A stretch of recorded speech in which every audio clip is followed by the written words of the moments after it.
We as fans live for the Stanley Cup playoffs.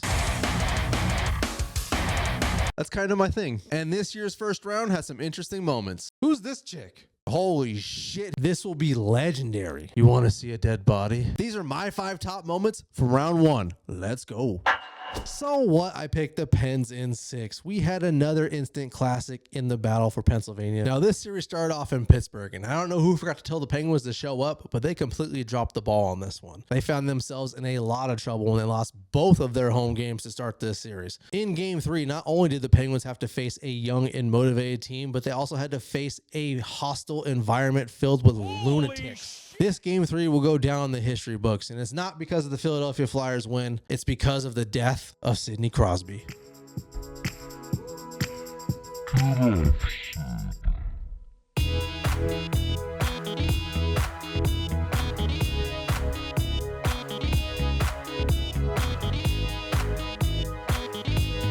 Yeah, I said Sidney Crosby would put on a show. I just had no idea it was going to be a flop show. I don't know. I can't explain this one either. Sidney Crosby doesn't have an embellishment in 21 seasons. Yeah, Sidney Crosby's never taken an embellishment penalty in his entire career, but it looks like he got one, and he got it in the worst possible way at the worst possible time. Did you think the death of Sidney Crosby was going to stop this game? Hell no. We actually had a lot of time left in this game, and it got going again in the second period. In the second period is where things start getting nasty. We had Travis Konechny throwing elbows at Brian Rust behind the net. We had a nasty ass face wash from Brian Rust. Those two start fighting, and then everyone finds a dance partner, and the penalty box is filled. This is looking like a rival that we all wanted to see, and it happened in Philadelphia. You're fucking right, it did. Soon after that, we see one of the better sellies I've seen in a really long time.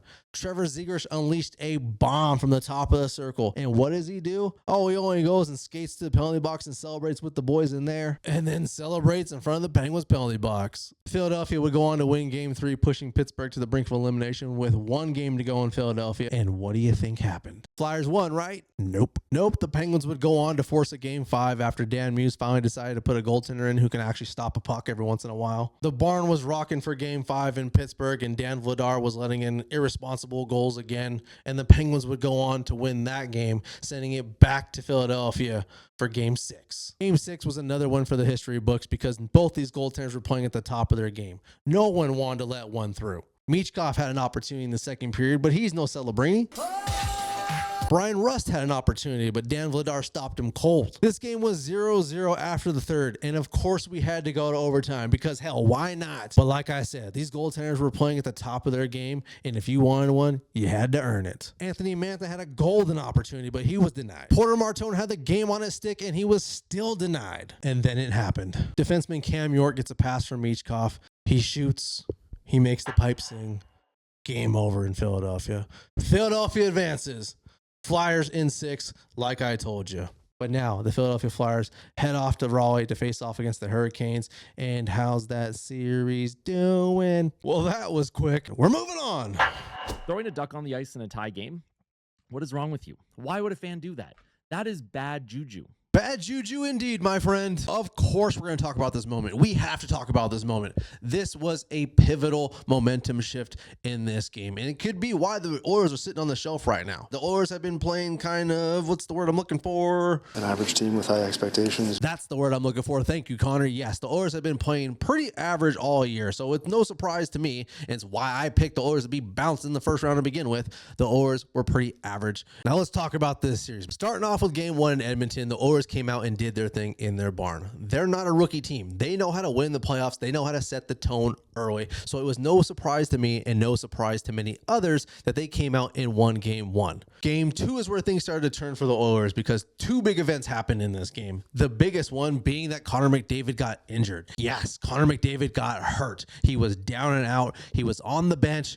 He had to go down the tunnel, and Oilers fans everywhere in Oiler Nation were losing their minds. But you guys forgot, this is McJesus we're talking about. The boy can heal others, and I'm sure as hell he can heal himself. And sure enough, he was back on the bench. But he looked a little different. The Messiah was injured, and he made a bonehead play. And because of that, some plug scored a goal on Edmonton, taking a lead. But that was not it. The Oilers were not going to give up that easy. The Oilers were still in the fight the whole game, even though McDavid was hurt. They eventually tied up late in the third period. But then this is where it happened. And we got some debris on the ice to the left of their bench. At 5:51 in the third period, right after the Oilers got momentum back in their hands, some fan decided, hey, I'm going to create some fan lore, and I'm going to take my mom's leftover rotisserie chicken and chuck that thing on the ice at the most important part of the game. Yo, I thought you were joking. You weren't even winning. What the hell were you thinking? It's like anyone would have done that. Let alone, why the hell would you waste a Kirkland chicken? Those things are freaking delicious. Following that mess, Cutter Gauthier scores the go-ahead goal, followed by an empty net goal. Lucas Dostal turns around and tells Oil Country to suck it. The Anaheim Ducks win Game 2 in Edmonton, and now we're off to Anaheim, where things get really interesting for the Edmonton Oilers. The Oilers won, right? No, they got pumped. The Ducks put 7 on the Oilers and take a 2-1 series lead, and now we're off to Game 4 with a goalie shakeup and a little bit of controversy. At 2 minutes and 23 seconds into overtime, Ryan Poehling throws the puck to the front of the net where it bounces off of Darnell Nurse. Never heard that before. The puck finds its way between Tristan Jarry's legs, and where does the puck wind up? We got players on the ice celebrating a game-winning goal, all the while the referee is way the hell over there. He finally gets to the back of the net and decides, I don't know what to call. The referees convene. They decide it's a good goal. But wait, they have to review it. According to the NHL rules, we have to have undeniable proof that this puck crossed the goal line, fully crossed the goal line. That's touching the goal line. Now, common sense will tell everyone that this puck crossed the goal line, but according to the NHL rules, we have to see clear evidence that this puck did cross the goal line, and based on the footage that we've seen, we don't see that. It is covered by Tristan Jarry's skate. So yes, I'm going to side with the Edmonton Oilers on this one. But again, this was a goal. The NHL dropped the ball on this one. The Anaheim Ducks win Game 4 and take a 3-1 series lead. Now, we've seen this before. The Edmonton Oilers have been down in a series before and have come all the way back. But this is a tough task against a really tough and young team. We do go to Edmonton. The Oilers do rebound and do put on a little show for the Oilers fans because they know this might be the last time of the year, which is a little foreshadowing because guess what? We go back to Anaheim and the Ducks put the hurt on the Edmonton Oilers. The Ducks send the Oilers back home after 6 games and now have to wait for their next opponent, which we now know is the Las Vegas Golden Knights. I have to go for the Ducks in this round. There's no winners in this one for me. You see that? That's the chances the Ottawa Senators had to win this first round. It's not. It's actually people who watched my last video who aren't subscribed. So do me a favor. If you're enjoying the content, hit the like button, hit the subscribe button, because if you don't hit subscribe, that means you hate puppies.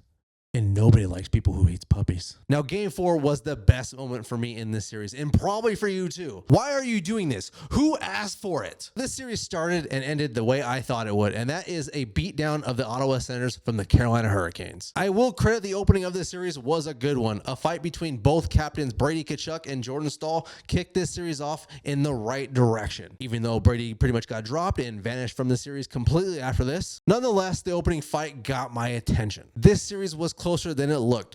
Both of these teams had some great goaltending, and this series was extremely physical. But on the other hand, the Sens power play was absolute garbage. Whoa.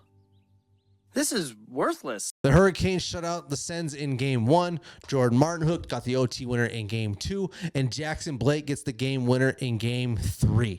The Sens were facing an embarrassing elimination on home ice. And you knew the action was going to pop off sooner rather than later. At 15:32 in the second period, we witnessed the murder of Alex Nikishin from Kyle Clevin. My boy was walking off the ice like a baby deer. Holy shit, he got annihilated. The candle had been lit, and this game was about to get wild, baby. Soon after that, the hits kept coming from Ottawa. Ridley Gregg would eventually crash the net and deck Freddie Anderson in the face, sparking a huge reaction between both of these teams. Now remember this name, Ridley Gregg. That scrum was enough to wake up Brady Tkachuk and pull him back into the series. But Nick Deslauriers still had issues with the hit on Nikishin from earlier and decided to find Kyle Clevins on the bench and give it to every single person on that bench. While all this is going on, Brady Tkachuk decides, hey, it's time to be a captain. I should probably go over there and intervene. But before he could do that, he's immediately greeted with a fist from Keandre Miller. Now everyone's partying at center ice except for Ridley Gregg.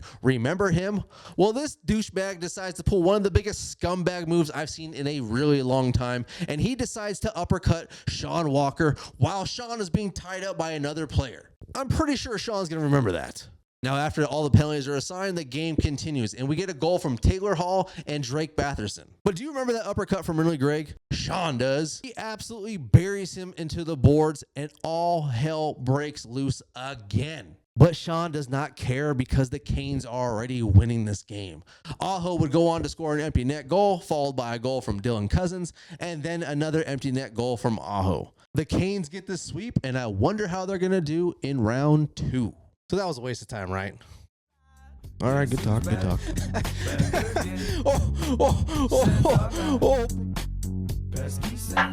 I don't want to say I told you so, but I fucking told you so. It had been 15 long years since the last Buffalo Sabres playoff win. Some of you guys weren't even alive back then, but enjoy your first playoff series. But in this one, we're not talking about the series. We're talking about Game 1, baby. The Sabres were ready to go. The town was buzzing. The Blade Gang was out there killing mannequins for some damn reason.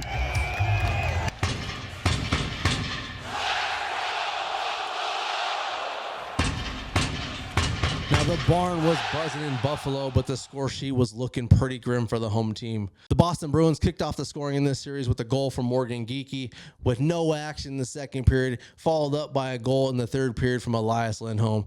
It was not looking good for these Buffalo Sabres. But with 7 minutes and 58 seconds left in this game, it was up to no other than the American hero, Tage the Rage Thompson, to get this crowd buzzing. Soon after that, he scores again. The building was rocking, and with 3 minutes and 24 seconds left, the sniper, Matthias Samuelsson, sent this building into a straight inferno.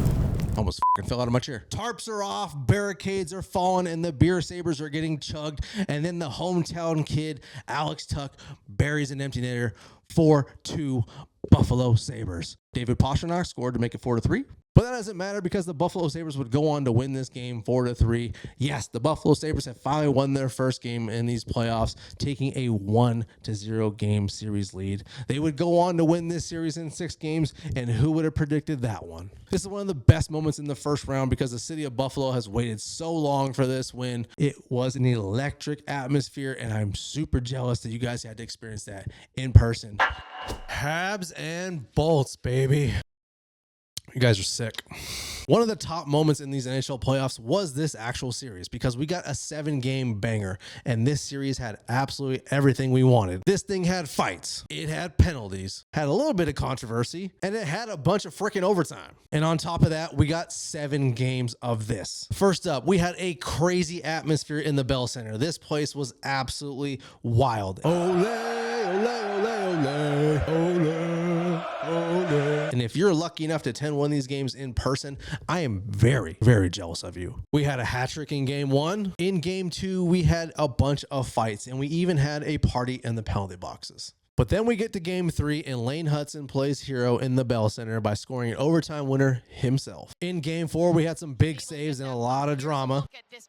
That was not a penalty, I can tell you that right now. And Brandon Hagel played spoiler to the hometown crowd in Montreal. In Game 5, Brandon Gallagher returns to the lineup. He scores right off the bat, and the Montreal Canadiens win Game 5. Then we go back to Montreal, where the Habs have an opportunity to win this series in 6 in their own building, but there was one player on the ice who said no. Vasilevsky. Yes, Andre Vasilevsky played insane, and so did Jakub Dobeš, but it was the heroics of Gage Gonzalez, who played spoiler in the Montreal Bell Center, who sent this game back to Tampa to force a Game 7. Now, in a Game 7 between these two teams, you would think this would be an all-out war, right? You would think each team would be going shot for shot, but that's not what happened in this game. Montreal was only able to muster up 9 shots total in this game. They didn't even have a shot in the second period. Compare that to Tampa Bay's 29 shots. You would think Tampa was going to walk away with this one, but there was one player on the ice who said, "That ain't happening." Jakub Dobeš. And just like in Game 6, both these goaltenders had to bring their A game. Andre Vasilevsky didn't have to work as hard as Jakub Dobeš, but that didn't really matter because with a little bit of puck luck from Alex Newhook, the Habs went up 2-1 late in this third period and ultimately won this game.